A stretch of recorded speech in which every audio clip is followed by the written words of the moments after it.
जुमेरात का दिन। इस वक्त पाकिस्तान के अहम तरीन शहरों में सैलाब ने तबाही मचा दी है। पाक फौज को तलब कर लिया गया है, हेलीकॉप्टर्स के जरिए रेस्क्यू ऑपरेशंस किए जा रहे हैं। नदी नालों में तुग़यानी इस वक्त अपने उरूज पर है। रावलपिंडी में सरकारी छुट्टी दे दी गई है। इस्लामाबाद के अंदर भी सैलाबी सूरत हाल है। मॉनसून के तूफानी स्पेल की तबाहकारियां जारी। पीडीएम के मुताबिक गुज़श्ता 24 घंटे में बारिशों के बायस 63 शहरी जाँ बहक, 290 जख्मी।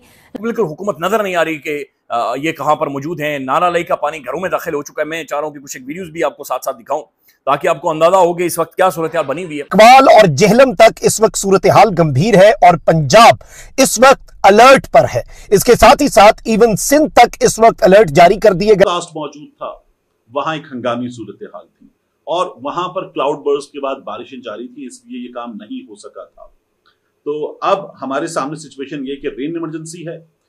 नमस्कार दोस्तों, पाकिस्तान में इस वक्त काफ़ी ज़्यादा भूचाल आया हुआ है, क्योंकि पाकिस्तान में जिस तरह से बाढ़ जैसी स्थिति बन चुकी है उसे लेकर के पाकिस्तानी मीडिया इस वक्त काफ़ी ज़्यादा परेशान। और पाकिस्तानियों का कहना है कि पाकिस्तान के एटम बम को पाकिस्तान की फ़ौज हमेशा से दुनिया को दिखाती है, लेकिन पाकिस्तान के हालातों को देखते हुए ऐसा लग रहा है कि पाकिस्तान की जनता बिल्कुल भी सुरक्षित नहीं है। जिस तरह से बाढ़ की स्थिति बनी और उसमें पाकिस्तान के लोग काफ़ी बड़ी तादाद में मारे जा रहे हैं, जिससे पाकिस्तानी मीडिया का दर्द इस वक्त साफ साफ छलक रहा है।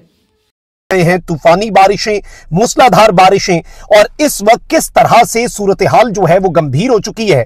कौन कौन से इलाके खाली कराने का हुक्म जारी किया गया है, ये बहुत इंपॉर्टेंट डिटेल्स हैं जो आपके सामने रखनी है।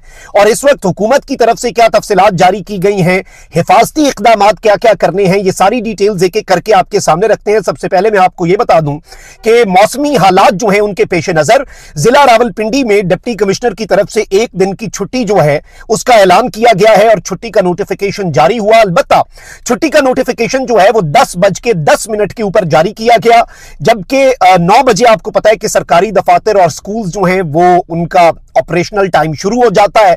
8 साढ़े 8 लोग घरों से निकल जाते हैं। वैसे तो मौसम के पेश नजर अगर हालात और वेदर फॉरकास्ट इस जानिब इंडिकेशन दे रहा था, फिर बेहतर यह था कि यह रात को ही नोटिफिकेशन जो है छुट्टी का जारी कर दिया जाता। और सबके अंदर अवामुन नास से अपील की गई है डिप्टी कमिश्नर की तरफ से कि वो घरों में रहें और गैर जरूरी सफर पर ना निकलें, घरों से भी ना निकलें। इसके साथ ही साथ नाज़रीन कराम, जो महकमा मौसमियात है उसने कहा है कि नाला लई जो है रावलपिंडी का, उसके इतराफ में इनखला की वार्निंग जारी कर दी गई है। और इस्लामाबाद रावलपिंडी में मुसलसल तेज बारिश के बायस नाला लई में पानी की सतह 21 फुट तक पहुंच चुकी है, जिसके बायस नाला लई के इतराफ में रिहायशी इलाकों के लिए इनखला की वार्निंग जारी कर दी गई है।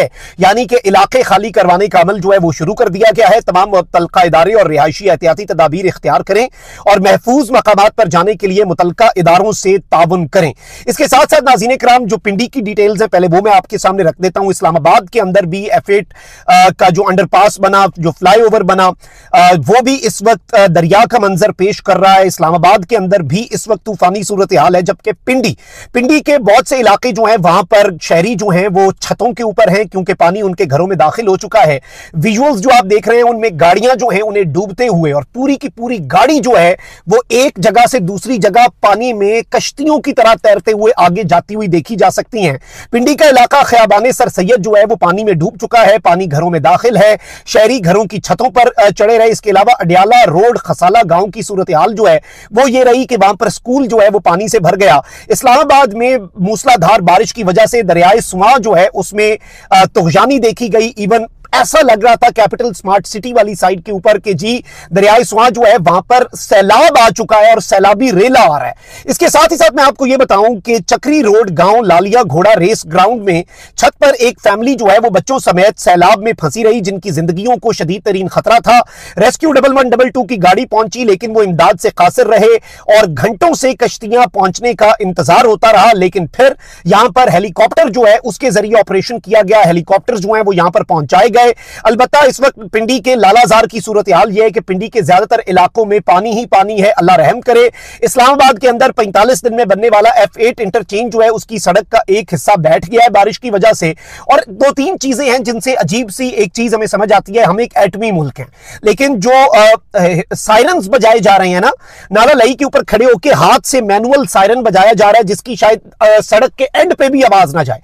अब मुझे नहीं पता कि वो सायरन सिर्फ कार्रवाई के लिए, अब देखें मैं उन लोगों के ऊपर तो तनकीद नहीं कर रहा कि जो सायरन बजा रहे हैं वो तो बेचारे अपनी ड्यूटी कर रहे हैं, उनके पास इक्विपमेंट नहीं है, वो तो बारिश में बाहर निकले हुए हैं, उनको हम सलाम पेश करते हैं, लेकिन उनके हाथ में जी एक मैनुअल सायरन है और पांच ही आवाज जी उससे दी जा रही है और लोगों को उसमें क्या पता चलेगा कि जी सैलाबी सूरत हाल है, इलाके खाली करें।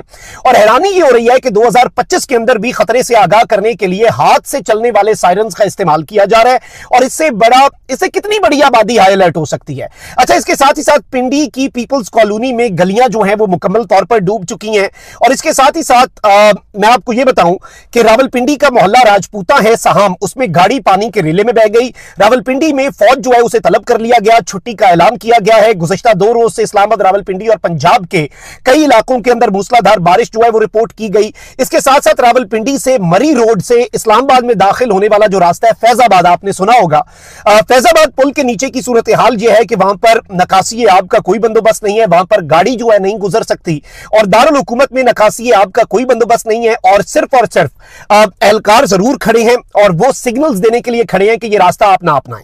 इस वक्त एग्जैक्ट खबरें जो मीडिया पर चल रही हैं वो जारी बात है वो भी आपके सामने रखी है, और जो ऑन ग्राउंड हमें सूरत हाल भी लिया है कराची के वाले से अलर्ट और झेलम और पंजाब के दीगर शहरों के वाले से भी मैं डिटेल्स रख देता हूं। लेकिन पहले मैं आपको यह बता दूं कि रावलपिंडी और इस्लामाबाद में कल रात से होने वाली मूसलाधार बारिश ने जलथल एक कर दिया है। नाला लई में पानी की सतह बुलंद होने के बायस खतरे के अलार्म बजा दिए गए हैं। ये नाला लई की सूरत हाल है, लोगों के घर बिल्डिंगें तबाह हो चुकी हैं और बहुत ही ज्यादा बुरी हालत है, पानी भर गया है और ये 12 फीट तक पानी ऊपर चला गया है, जो कि सूरत हाल है। फिर रावलपिंडी टेंच बाटा के मनादिर हैं, हर तरफ पानी पानी है और ये पानी मजीद बढ़ता चला जा रहा है। ये देखिए, ये टेंच बाटा की सूरत हाल है कि जहां पर किस कदर पानी जमा हुआ है और ये लोगों के घरों के अंदर दाखिल हो गया, लोग छतों के ऊपर खड़े हैं, मजीद अभी बारिश हो रही है। बैरिया टाउन फेज 8 रावलपिंडी में सड़कें डूब गई हैं और ये देखिए ना, ये जो हाउसिंग सोसाइटीज या मुख्तलिफ जो जगह या कंस्ट्रक्शन होती है नालों के ऊपर होती है, ये नाले बंद कर देते हैं और उनके ऊपर कंस्ट्रक्शन करते हैं और नालों में मट्टी भर देते हैं और पानी ने और नेचर ने अपना रास्ता निकालना है। फिर हमारे पास डैम्स नहीं है, हमारे पास रिजर्वायर्स नहीं है, हमारे पास छोटे छोटे तालाब नहीं है कि जो इस पानी को रोक सकें। और फिर क्लाइमेट चेंज है, ये बारिशें गैर मामूली तौर पर ज्यादा हो रही हैं, लेकिन नाज़रीन फोरकास्ट मौजूद थी। आप अभी से 2030 की बारिश का अंदाजा लगा सकते हैं कि कितनी ज्यादा होगी, किस मिकदार में होगी। आपको पॉलिसीज बनानी होती हैं, आपको रिजर्वायर्स बनाने होते हैं, आपको अपने जमीनों के नीचे आपका सिविल सिस्टम दोबारा से बहाल करना होता है ताकि ये किसी तरह से निकले और ये पानी रुके ना। लेकिन यहाँ पर सोचें कोई और है, यहाँ पर नेहरू कोई अलग किस्म की बाउंसरी बजा रहा है।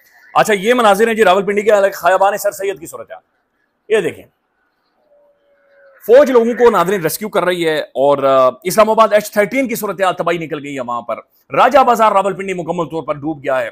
फिर इस्लामाबाद में मूसलाधार बारिश के बाइस 45 दिनों में बनने वाली F8 इंटरचेंज की सड़क बैठ गई है, यानी सड़क टुंडी हो गई है, सड़क लेट गई है। अंदाजा लगा लें 45 दिनों में ये करते हुए बनाया गया था और फीते काटे गए, इधर से मीडिया उधर से मीडिया, फ्लैश टिकटॉक रोले, वो जी तबाही निकल और फलानी स्पीड से भी ज्यादा वो सब बैठ गई हैं चीजें। अभी भी बारिश जारी है, फोरकास्ट है कि आज रात को भी बारिश रहेगी और अभी तक की इतलात के मुताबिक 60 से 65 लोग, ये मुजाद खबरें, 60 से 65 लोगों की जानें चली गई। ये बड़ी खौफनाक सूरत हाल है, ख्याल रखिएगा। अपने लाला, बोकरा, गोलड़ा शदीद बारिश हुई तो यानी नशेबी इलाके यहाँ पर ज़ेरे-आब आ चुके हैं। लोगों से कहा गया है कि गैर ज़रूरी तौर पर घर से ना निकलें। लाइफ जैकेट्स भी लोगों को मुहैया की गई हैं। रेस्क्यू ऑपरेशन जारी है और इसके बाद अब जो सूरत हाल है उसमें हमारे सामने हालात ये हैं कि बेहाली यहाँ 325 मिलीमीटर बारिश हुई, चकवाल 423 मिलीमीटर बारिश हुई, चौआ सदन शाह 310 मिलीमीटर बारिश हुई, खेवाल यहाँ मकान की छत गिरी, एक शख्स इसमें जान से गया। और ये जो सैलाबी सूरत हाल है इसके बायस टीम्स उतरी हैं, कुछ काम कर रही हैं, लेकिन क्लाउड बर्स्ट हुआ है और हालात बहुत बुरे हैं। चकवाल और उसके आसपास ओवरऑल 370 मिलीमीटर बारिश हुई है। मैंने आपसे कहा था कि 330 मिलीमीटर बारिश, जब गूगल करके चेक किया तो लाहौर एयरपोर्ट के आसपास ये हैवीएस्ट रेन थी पंजाब में, लेकिन ये रिकॉर्ड टूट चुका है। अब इस सूरत हाल में हमें ये पता चल रहा है कि मुख्तलिफ इदारे ये काम कर रहे हैं। अब जो मैं आपको मनाजिर दिखा रहा हूँ, ये जो आप ऑल्टो छोटी गाड़ी है, गरीब की सवारी है, इसको पानी में बहते हुए देख रहे हैं। तो दोस्तों, पाकिस्तानियों का लगातार यही कहना है कि पाकिस्तान में जिस तरह की स्थिति बन चुकी है उसमें पाकिस्तान की जनता इस वक्त बिल्कुल भी सेफ नहीं है। पाकिस्तानी लगातार मारे जा रहे हैं और लगातार यही बात कर रहे हैं कि पाकिस्तान के जनरल इस वक्त मौज मस्ती काट रहे हैं, जबकि पाकिस्तान की आम जनता इस वक्त बुरी तरीक़ा से भटक रही है और उनको कुछ नहीं मिल रहा। जिस तरह से पाकिस्तान में बाढ़ जैसी स्थिति रावलपिंडी से इस्लामाबाद तक इस वक्त कहर ही कहर दिखाई दे रहा है, जिसमें पाकिस्तान को भारी नुकसान तो हो ही रहा है, साथ ही पाकिस्तान की जनता भी बड़ी तादाद में मारी जा रही है। पाकिस्तानियों को एक नया अवसर मिल चुका है, जिसमें पाकिस्तान की सरकार और पाकिस्तान की फौज दोबारा से कटोरा लेकर के बाहर निकल सकती है, क्योंकि पाकिस्तान आपदा में अवसर की तलाश पूरी कोशिश करता है। यही कारण है कि अब पाकिस्तानी दुनिया में जा करके भीख मांगेंगे, क्योंकि पाकिस्तानियों की हमेशा से यही आदत रही है। जब भी पाकिस्तान में बाढ़ आती है तो पाकिस्तान इसी तरीक़ा से कटोरा लेकर के दुनिया के आगे फैला देता है और पूरी दुनिया से भीख की गुहार लगाता है, क्योंकि पाकिस्तानियों को पता है कि दुनिया के आगे जब कटोरा फैलाएंगे तो उन्हें ज़रूर कुछ ना कुछ भीख में ज़रूर मिलेगा। आपकी क्या राय कमेंट में जरूर शेयर करें। यदि आप चैनल को सब्सक्राइब करें, वीडियो पसंद आए तो लाइक करें, कमेंट करें और शेयर करें। जय हिंद, वंदे मातरम।